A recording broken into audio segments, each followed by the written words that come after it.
Welcome back guys, GTS Garage. Today we're going to continue with the theme of the ST1300 and the servicing. So I have an ST1300A, which is the ABS model, and when I brought her she didn't have a whole lot of servicing with her. So because there's always a question whether how much servicing has been done prior, kind of clean slate it and we'll start again from scratch. So far, I'll give you a quick recap and you can look through the other videos to see what's been done. I've done the clutch slave cylinder replacement seal, so that's quite a large job, and that involves flushing the clutch fluid out. So it's had a complete clutch fluid change. Actually, it's had two complete clutch fluid changes, but I did a separate video for one prior to doing the slave clutch cylinder, so you've got that twice. I've also done the oil change on her. I've got to do the brakes on her, although they look to be perfectly good. And taking the seal off the top, or off the top of the reservoir, I can see that the brake fluid is still a nice colour. It hasn't been discoloured through years of use. So I know that's been changed fairly recently, so I'm not overly worried. But that video will come, and that will be a front to back ABS fluid flush, or brake fluid flush, and that is on its way. But this one is going to be a coolant flush. It's the hot weather. It hasn't shown signs of overheating, but I don't know when that coolant was changed, and I'm going to bet it probably hasn't been changed. Not many people do. They top up coolant as required, but they don't really flush it. So in this episode we are going to flush the coolant throughout the entire system and replace it with new, which is what I brought now. So enough waffle. There is quite a lot in this one. Just before I say enough waffle, let's crack on. There's quite a lot in this one because you've got to take quite a bit of the front and side fairing off to get to it. Unfortunately, that is just the curse of the ST1300. Okay, when it comes to doing the coolant, there's a number of things that you've got to remember, but the most important thing to remember is you must not do this when the radiator is hot or the bike is hot. So when you've been running it and it is been up to temperature, you must let that bike completely cool down prior to moving that radiator cap. If you do not do that and you remove that radiator cap, it's exactly the same as in a car. If you remove the radiator cap when that is hot, the pressure will push that boiling hot water and coolant all over your hands, and if you're really unlucky, your face as well. Okay, so the important bits here is here. Using coolant with silica inhibitors may cause premature wear of water pump seals or blockage of radiator passages. Using tap water may cause engine damage. So you need to use a 50-50 mix, and it has to be the ones without silica in it. So the one I'm using is the antifreeze and Coolant Ready Mix 50-50, and if you read there, silicate free.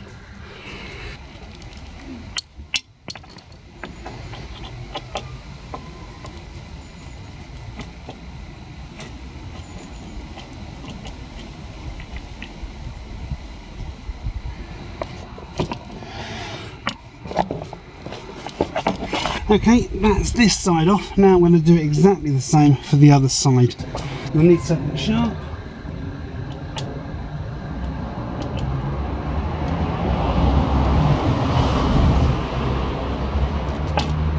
Once you've removed the trim cover, you're then going to pull on this side and push back.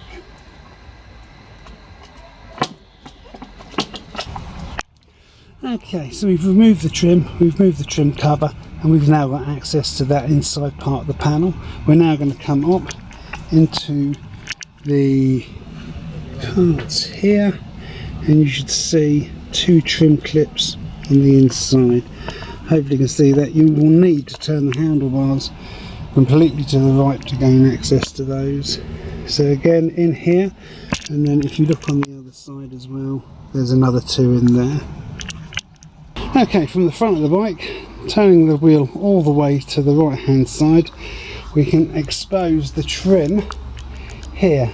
So this is on the left hand side, and you'll see there are two trim clips and a screw. So just work your way around that panel, look for the trim clips, remove them and undo that screw.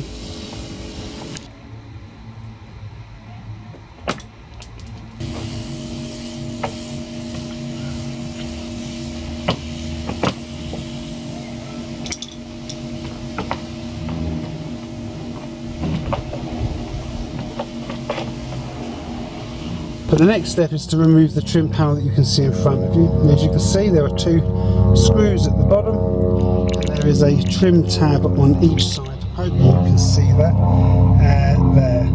Impact driver, I would say, is essential for these 2 clips if they've not been taken out in a while.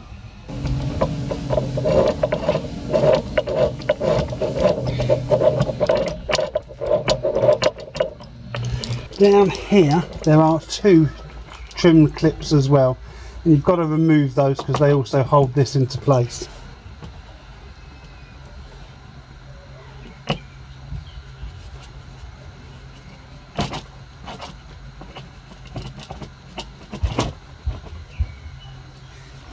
Okay, so when it comes to the right hand side trim, has a sensor cable that you need to unhook, and it's just a case of just pressing in the little clip, unhooking that, and then you can remove the trim completely. So this is just on the right hand side. So once you've removed the trim panel from the left hand side and the right hand side, and you've disconnected the sensor, you should now be able to just ease these 2 panels apart because they kind of meet like that. So you just prise them apart, you'll see all the dirt drop out because that's where it all collects, and this panel should then be removable. Okay, so now we have the front trim out, we have the panels out. The next stage is to remove these bumpers. Now these bumpers have a 5mm, should be a 5mm Allen there. I'm hoping you can see that because I can no longer see the back of the camera. Okay, so once you've removed the cover, that's going to expose these 2 8mm bolts. So using an 8mm socket, you're then going to release these 2 bolts on both sides.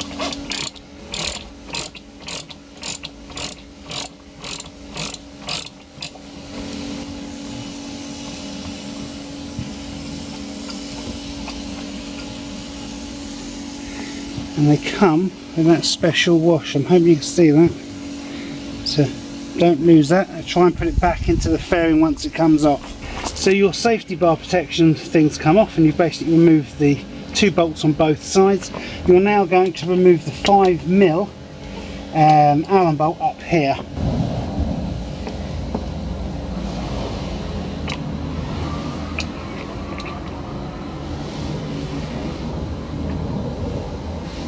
Okay, the next 2 are underneath this flap, so you can now see why when you take it in for a servicing, and they have to do this, it costs you so much in labour, is because they would have to strip the bike in the same way, and it is quite an involved task. So the next 2 screws that we're after are these 2 here at the top.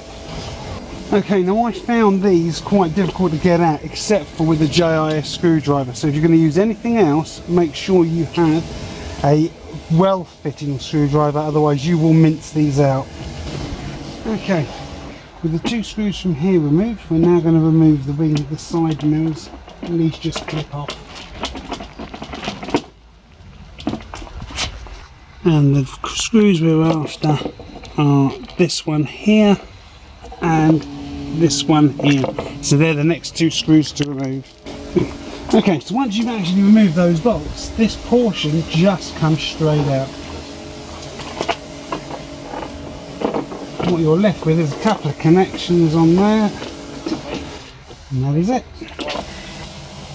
Okay. One of the things I would do is once you take these safety fasteners out, I would put them back in. Okay. That way you know you're not going to lose them, and when you need them you'll know where they are. So they either go back into here or they go into the fairing that you come off, but that will save you losing nuts and bolts and getting them mixed up. On the right hand side of the bike, the service manual is going to do step 1, remove the radiator cap. Step 2,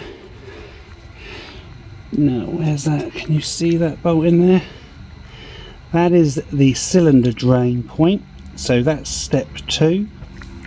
Then on the left hand side of the bike, come round to the left hand side of the bike, remove the reservoir bottle, empty it through the neck, fill with distilled water and wash it out, and then mount it back on.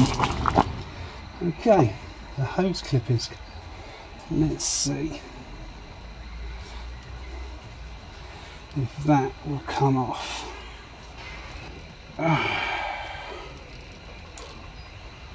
That's it. Okay, that's green. There you go.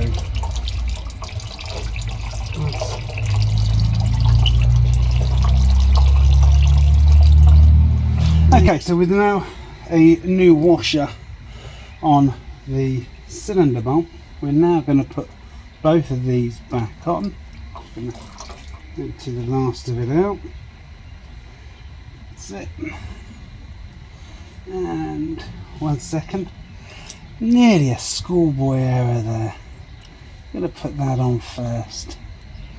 And then I'm just going to push that hose on. And what we'll end up doing is giving this bike a little bit of a wash prior to putting everything back on, because actually it is pretty mank. So that in the same position, we're going to use our screwdriver to tighten that up.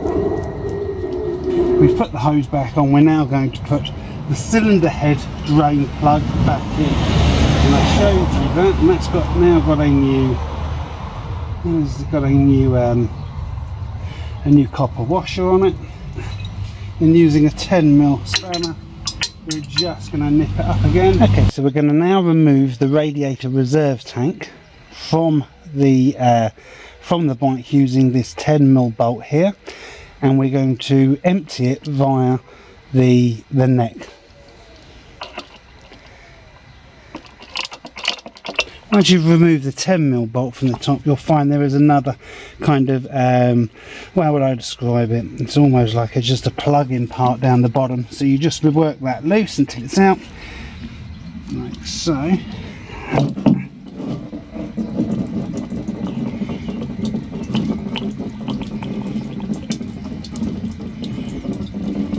Rinse it out a couple of times.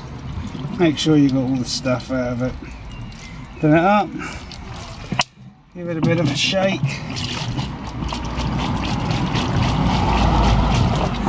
and then into,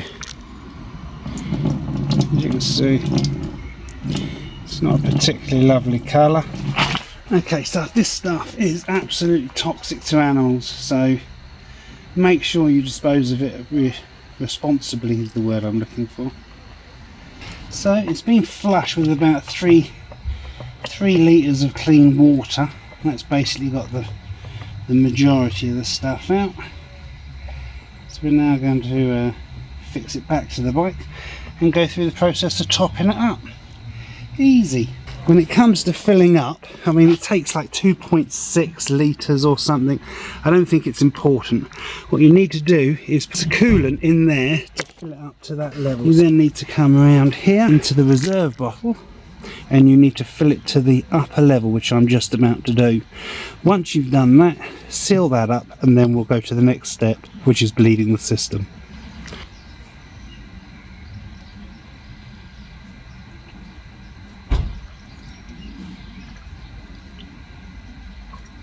Okay, the bleeding process is fairly simple. Okay, so what we're going to do is we're going to start the bike. We're going to make sure it's in neutral. Turn the bike on. Start the bike, and we're going to let it idle for 2 to 3 minutes, keeping an eye on this. We're then going to blip the throttle a couple of times and see if we get air. So let me just make sure you can see. So if I put you there again, you should be able to see it. On again.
Okay guys, that is it. That is how easy it is to do the coolant. As you can tell, to do the coolant is about a 10-minute job, and to take all the fairing off is where your hours and your labour come in. So it is now done. It's got new coolant in it, so that is now done for another couple of years. I think that is it. I'm not going to show it with all the fairings back on because I'm going to go in for a beer and I'll do the fairings tomorrow. But just go to the beginning of the video, just watch it through and you can see how I took it off, and it's just the reverse of that. So I may make a video how to put it on and off, but at this stage I'm just going to leave it and go in for a beer, call it a night. It is now nearly 8 o'clock, so to be honest, it is definitely beer time. You take it easy, you ride safe, and I shall speak to you in the next one. Take it easy. Bye bye.